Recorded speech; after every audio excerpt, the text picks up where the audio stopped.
अहमदनगर शहरामधील वसंत टेकडी येथील श्रीराम चौकामधील संदेशनगर येथील साई मंदिरामध्ये प्रत्येक महिन्याच्या शेवटच्या गुरुवारी साईंची महाआरती आणि विविध सामाजिक उपक्रम राबवण्यात येतात। दरम्यान यंदा 28 फेब्रुवारी रोजी महिन्यामधील शेवटच्या गुरुवारी देखील मंदिरामध्ये महाप्रसाद आणि सामाजिक उपक्रमांचे आयोजन करण्यात आले होते।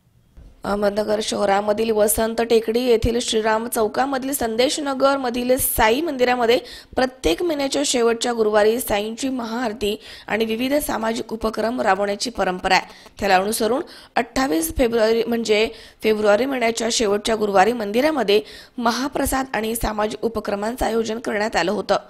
दरम्यान शहरामधील साई भजनाच्या कार्यक्रमाची सुरुवात करण्यात आली।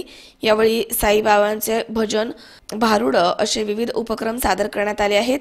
त्यानंतर शहरामधील रुग्ण हक्क परिषदेच्या वतीने जनजागृतीसाठी नाटिका सादर करण्यात आली आहे। या माध्यमामधून डॉक्टर आणि रुग्ण यांच्यामधील असलेल्या संबंधांबद्दलची माहिती देण्यात आली आणि रुग्ण हक्क परिषदेद्वारे कोणत्या सुविधा मिळणार आहे याची माहिती देण्यात आली आहे।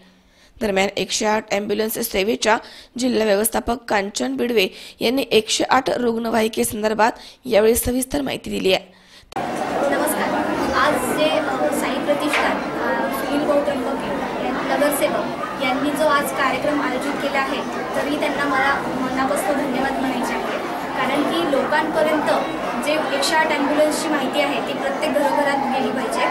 108 ॲम्ब्युलन्स ही मोफत सेवा आहे। तसेच नगर जिल्ह्यात 40 ॲम्ब्युलन्स असून प्रत्येक 30 किलोमीटर अंतरावर ही ॲम्ब्युलन्स आपण अरेंज केलेली आहे आणि खरोखर आज अवेअरनेसचा प्रोग्राम हे आपल्या सुनील त्र्यंबके नगरसेवक यांच्या मार्फत आपण इथे आयोजित करण्यात आलेला आहे। तरी मनापासून मी त्यांना धन्यवाद मानते।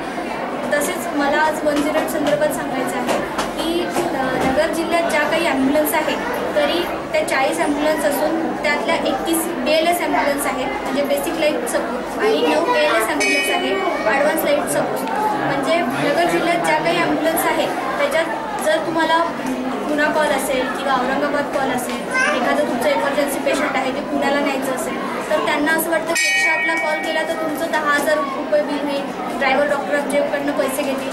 तर ही लोकांची जी कन्सेप्ट आहे ही आपल्याला त्यांच्यातनं काढायची आहे आणि प्रत्येक घराघरापर्यंत ही जायला पाहिजे की 108ची जी सुविधा आहे ही टोटली मोफत आहे।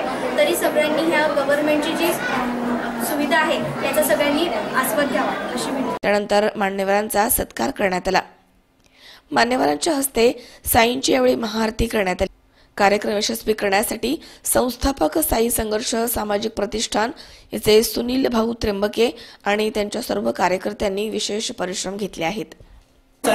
साई संघर्ष सामाजिक प्रतिष्ठान दर महिन्याच्या शेवटच्या गुरुवारी महाप्रसादाचं आयोजन करत असते। तसेच साई संघर्ष सामाजिक प्रतिष्ठान हे सामाजिक बांधिलकी या दृष्टिकोनातून सुद्धा या ठिकाणी कार्यक्रम राबवत असते। यामध्ये साई संघर्ष सामाजिक प्रतिष्ठानने रुग्ण हक्क परिषद या संघटनेचा कार्यक्रम या ठिकाणी राबवण्यात आला। यामध्ये तसेच या राधाकृष्ण भजनी मंडळ यांचा भजनाचा कार्यक्रम असा बहारदार झाला। त्यांचे सुद्धा साई संघर्ष सामाजिक प्रतिष्ठानच्या वतीने आभार मानतो। रुग्ण हक्क परिषद संघटनेने या ठिकाणी सर्वांना नाटिकेद्वारे आपले रुग्णांचे हक्क काय आहेत, रुग्णांना कशी सवलत भेटते, रुग्णांना कशी मदत केली जाईल अशा प्रकारे रुग्ण हक्क परिषद या संघटनेद्वारे या सर्व साई भक्तांना सांगत आहे। त्यानंतर कांचनताई बिडवे यांनी 108 रुग्णवाहिकांचा कसा उपयोग केला जाईल आणि कसं काय माहिती आहे त्याची पुन्हा या ठिकाणी दिली गेली। मी सर्व इथे आलेल्या सर्व साई भक्तांचं व सर्वांचा मी या ठिकाणी आभार मानतो।